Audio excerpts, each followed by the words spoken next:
கடந்த காலத்தை பற்றி அவரிடத்திலே பகிர்ந்து கொண்டோம். அதாவது என்னுடைய வாழ்க்கையை பற்றி அவர் கேட்டார். இது ஒரு பள்ளி கட்டிடம். இதில் தான் நான் 15 ஆண்டுகளுக்கு மேலாக தங்கியிருக்கிறேன். அதை பற்றி கருத்துக்களை பகிர்ந்து கொண்டோம். அவ்வளவுதான். அவருக்கு அரசமைப்பு சட்டத்தின் முகப்புரையை வழங்கினோம். அந்த முகப்புரையில் சொல்லப்பட்டிருக்கிற கோட்பாட்டை அவர் பின்பற்றும் வகையில்தான்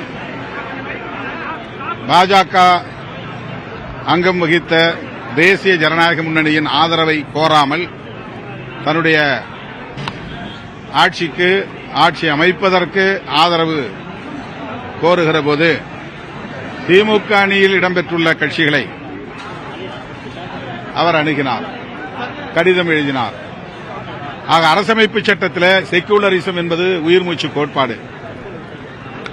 அந்த வகையிலே அவருக்கு நாங்கள் இந்திய அரசமைப்பு சட்டத்தின் முகப்புரையை, அதாவது பிரியாம்பிள் ஆஃப் தி கான்ஸ்டிடியூஷன், அதை அவருக்கு ஒரு பரிசாக வழங்கியிருக்கிறோம்.